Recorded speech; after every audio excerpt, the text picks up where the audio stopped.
Hello and welcome back to Baby Elias's stories. We now return to Treasure Island by Robert Louis Stevenson. Part 3, My Shore Adventure. Chapter 15, The Man of the Island. From the side of the hill, which was here steep and stony, a spout of gravel was dislodged and fell rattling and bounding through the trees. My eyes turned instinctively in that direction, and I saw a figure leap with great rapidity behind the trunk of a pine. What it was, whether bear or man or monkey, I could in no wise tell. It seemed dark and shaggy, more I knew not, but the terror of this new apparition brought me to a stand. I was now, it seemed, cut off upon both sides. Behind me the murderers, before me this lurking nondescript. And immediately I began to prefer the dangers that I knew to those I knew not. Silver himself appeared less terrible in contrast with this creature of the woods, and I turned on my heel and looked sharply behind me over my shoulder, began to retrace my steps in the direction of the boats. Instantly the figure reappeared, and making a wide circuit began to head me off. I was tired, at any rate, but had I been as fresh as when I rose, I could see it was in vain for me to contend in speed with such an adversary. From trunk to trunk the creature flitted like a deer, running manlike on two legs, but unlike any man that I had ever seen, stooping almost double as it ran. Yet a man it was. I could no longer be in doubt about that. I began to recall what I had heard of cannibals. I was within an ace of calling for help, but the mere fact that he was a man, however wild, had somewhat reassured me, and my fear of Silver began to revive in proportion. I stood still, therefore, and cast about for some method of escape, and as I was so thinking, the recollection of my pistol flashed into my mind. As soon as I remembered I was not defenseless, courage glowed again in my heart, and I set my face resolutely for this man of the island and walked briskly towards him. He was concealed by this time behind another tree trunk, but he must have been watching me closely, for as soon as I began to move in his direction, he reappeared and took a step to meet me. Then he hesitated, drew back, came forward again, and at last, to my wonder and confusion, threw himself on his knees and held out his clasped hands in supplication. At that, I once more stopped. "Who are you?" I asked. "Ben Gunn," he answered, and his voice sounded hoarse and awkward, like a rusty lock. "I'm poor Ben Gunn, I am, and I haven't spoke with a Christian these 3 years." I could now see that he was a white man like myself, and that his features were even pleasing. His skin, wherever it was exposed, was burnt by the sun. His lips were black. His fair eyes looked quite startling in so dark a face. Of all the beggar men that I had seen or fancied, he was the chief of raggedness. He was clothed with tatters of old ship's canvas and old sea cloth, and this extraordinary patchwork was all held together by a system of the most various and incongruous fastenings. brass buttons, bits of stick, and loops of tarry gaskin. About his waist he wore an old brass buckled leather belt, which was the one thing solid in his whole accoutrement. Accoutrement. Accoutrement.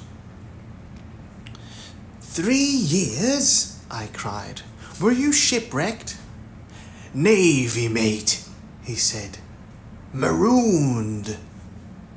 I had heard the word, and I knew it stood for a horrible kind of punishment, common enough among the buccaneers, in which the offender is put ashore with a little powder and shot, and left behind on some desolate and distant island. Marooned 3 years ago, he continued, and lived on goats since then, and berries and oysters. Wherever a man is, says I, a man can do for himself. But mate, my heart is sore for Christian diet. You mightn't happen to have a piece of cheese about you now? No? Well, many's the long night I've dreamed of cheese, toasted mostly, and woke up again, and here I were. If ever I can get aboard again, said I, you shall have cheese by the stone. You shall have cheese by the stone. All this time he had been feeling the stuff of my jacket, smoothing my hands, looking at my boots, and generally, in the intervals of his speech, showing a childish pleasure in the presence of a fellow creature. But at my last words he perked up into a kind of startled slyness. If ever you can get aboard again, says you, he repeated.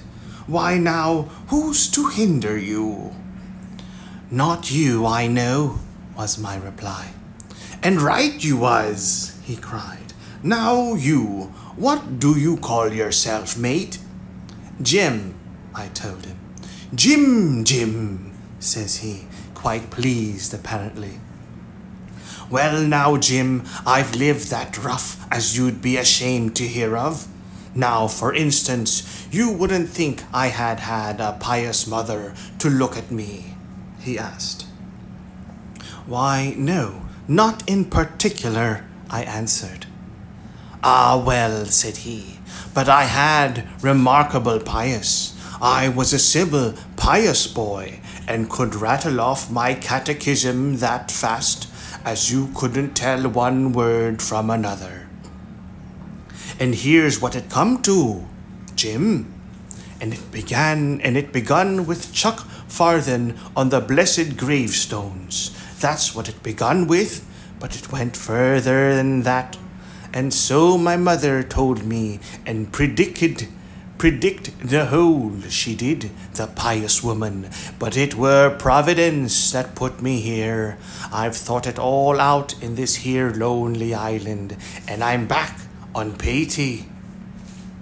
You don't catch me tasting rum so much, but just the thimbleful of forelock, of course. The first chance I have, I'm bound I'll be good, and I'll see the way too. And Jim, looking all around him and lowering his voice to a whisper, I'm rich. Now I felt sure that the poor fellow had gone crazy in his solitude, and I suppose I must have shown the feeling in my face, for he repeated the statement hotly. Rich, I says, and I'll tell you what, I'll make a man of you, Jim. Jim, you'll bless your stars, you will. You was the first that found me. And at this there came suddenly a lowering shadow over his face, and he tightened his grasp upon my hand and raised the forefinger threateningly before my eyes. Now, Jim, you tell me true. That ain't Flint's ship? He asked. At this, I had a happy inspiration.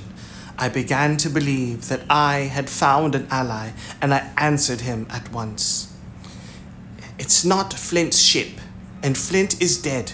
But I'll tell you true as you ask me, there are some of Flint's hands aboard, worse luck for the rest of us. Not a man with one leg, he gasped. Silver, I asked. Ah, Silver, says he. That were his name. He's the cook and the ringleader too.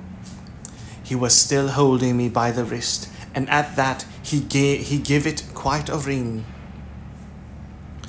If you was sent by Long John, he said, I'm as good as pork, and I know it. But where was you, do you suppose? I had made my mind up in a moment, and by way of answer told him the whole story of our voyage, and the predicament in which we found ourselves. He heard me with the keenest interest, and when I had done, he patted me on the head. You're a good lad, Jim, he said, and you're all a clove hitch, ain't you? Well, you just put your trust in Ben Gunn. Ben Gunn's the man to do it. Would you think it likely, now that your squire would prove a liberal-minded one in case of help? Him being a clove hitch, as you remark? I told him the squire was the most liberal of men. Aye, but you see, returned Ben Gunn, it didn't mean giving me a gate to keep and a suit of livery clothes and such. That's not my mark, Jim. What I mean is, would he be likely to come down to the tune of, say, £1,000 out of money that's as good as a man's own already? I am sure he would, said I, as it was all hands were to share. And a passage home? He added with a look of great shrewdness. Why, I cried, the squire's a gentleman, and besides, if we got rid of the others, we should want you to keep work the vessel home. We should want you to help work the vessel home. Ah, said he, so you would. And he seemed very much relieved. Now I'll tell you what, he went on. So much I'll tell you and no more. I were in Flint's ship when he buried the treasure, he and 6 strong seamen. There were ashore nigh on a week, and us standing off and on in the old Walrus. One fine day up went the signal, and here come Flint by himself in a little boat, and his head done up in a blue scarf. The sun was getting up, and the mortal white he looked about the cutwater. But there he was, you mind, and the 6, all dead and buried. How he done it, not a man aboard us could make out. It was battle, murder, and sudden death, leastways, him against 6. Billy Bones was the mate, Long John was the quartermaster. Long John, he was quartermaster, and they asked him where the treasure was. Ah, says he, you can go ashore if you like and stay, he says, but as for the ship, she'll beat up for more, by thunder. That's what he said. Well, I was in another ship 3 years back, and we sighted this island. Boys, said I, here's Flint's treasure, let's land and find it. The captain was displeased at that, but my messmates were all of a mind and landed. 12 days they looked for it, and every day they had the worst word for me, until one fine morning all hands went aboard. As for you, Benjamin Gunn, says they, here's a musket, they says, and a spade and pickaxe. You can stay here and find Flint's money for yourself, they says. Well, Jim, 3 years have I been here, and not a bite of Christian diet from that day to this. But now you look here, look at me. Do I look like a man before the mast? No, says you, nor I weren't neither, I says. And with that he winked and pinched me hard. Just you mention them words to your squire, Jim, he went on. Nor he weren't neither, that's the words. 3 years he were the man of this island, light and dark, fair and rain. And sometimes he would maybe think upon a prayer, says you. And sometimes he would maybe think of his old mother. So be as she's alive, you'll say. But the most part of Gun's time, this is what you'll say. The most part of his time was took up with another matter. And then you'll give him a nip, like I do. And he pinched me again in the most confidential manner. Then, he continued, then you'll up and you'll say this. Gun is a good man, you'll say, and he's put a precious sight more confidence, a precious sight, mind that, in a gentleman's born than in these gentlemen of fortune, having been one himself. Well, I said, I don't understand one word that you've been saying, but that's neither here nor there, for how am I to get on board? Ah, said he, that's the hitch for sure. Well, there's my boat that I made with my 2 hands. I keep her under the white rock. If the worst come to the worst, we might try that after dark. He broke out. What's that? For just then, although the sun had still an hour or 2 to run, all the echoes of the island awoke and bellowed to the thunder of a cannon. They have begun to fight, I cried. Follow me. And I began to run towards the anchorage, my terrors all forgotten, while close at my side the marooned man in his goatskins trotted easily and lightly. Left, left, says he. Keep to your left hand, mate Jim. Under the trees with you.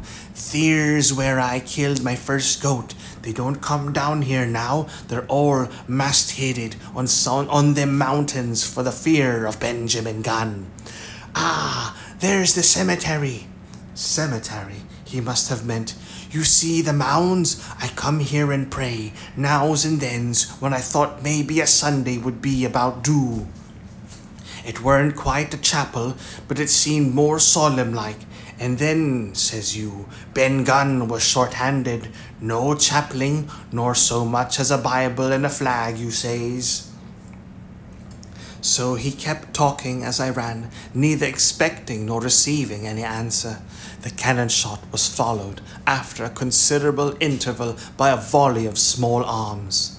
Another pause, and then, not a quarter of a mile in front of me, I beheld the Union Jack flutter in the air above a wood.